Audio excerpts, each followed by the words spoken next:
राधे राधे, जय श्री कृष्णा, हर हर महादेव। दोस्तों, गणगौर का त्यौहार आया है। तो गणगौर के त्यौहार से एक दिन पहले सिंजारा होता है। सिंजारे के दिन सिर धोकर मेहंदी लगाते हैं। बहन बेटी के सिंजारा साड़ी, घेवर, रुपए आदि के रूप में भेजा जाता है। और यदि पुत्र वधू पियर में हो तो उसके भी सिंजारा भेजना चाहिए, जिसमें साड़ी, श्रृंगार की सामग्री, गहने, चूड़ी, मेहंदी, मिठाई, घेवर आदि भेजनी चाहिए। गणगौर पूजन के लिए गणगौर का पूजन विवाहित स्त्रियां और कुंवारी लड़कियों द्वारा किया जाता है।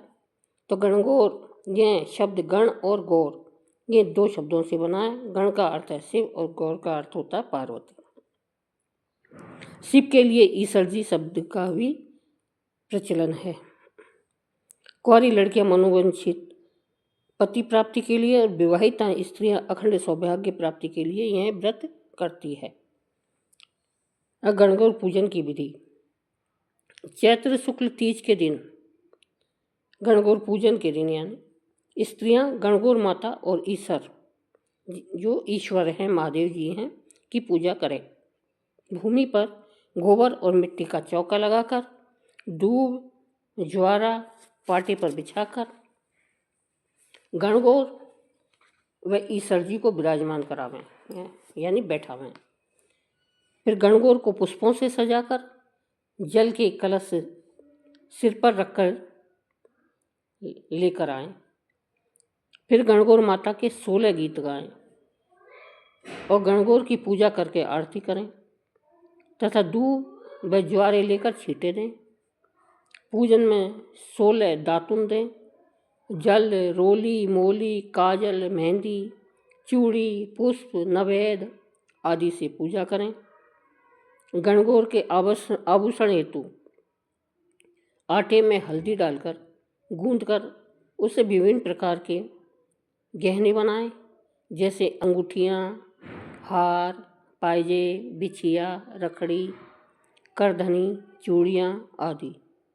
उन पर कुमकुम की छोटी छोटी बिंदियाँ लगाकर सजाएं और गणगौर माता के चढ़ाएं।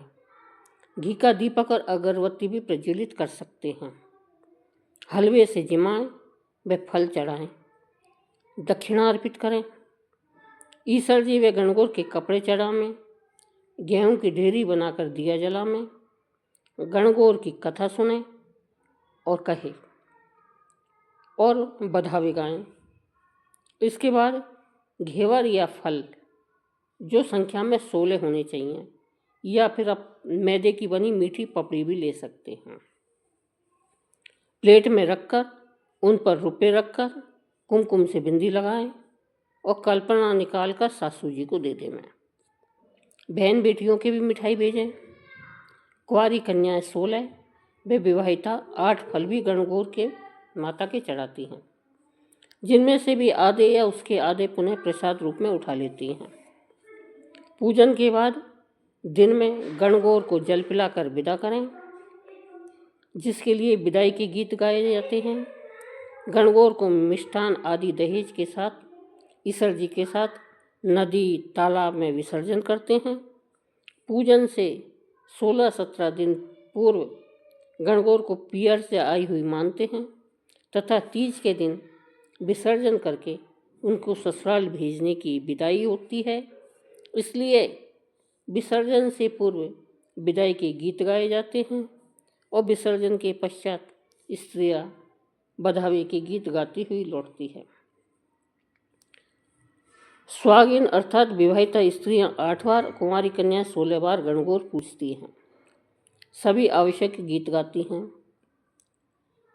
विशेष यह है कि गणगौर पूजने के, ज्वारे के, गणगौर विदा के व बधावे के गीत भी गाए जाते हैं। तो ये थी मेरी बहनें, दोस्तों,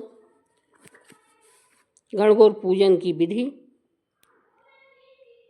ये मैंने आपको इसलिए बताई है कि कोई नहीं जानता हो तो अच्छी तरह से इसको सुन ले और समझ ले, फिर इसी प्रकार गणगौर पूजन कर ले, क्योंकि गणगौर का त्यौहार महत्व होता है। इससे भाग बढ़ता है, इसलिए इसे विधि से पूजना महत्वपूर्ण होता है। धन्यवाद।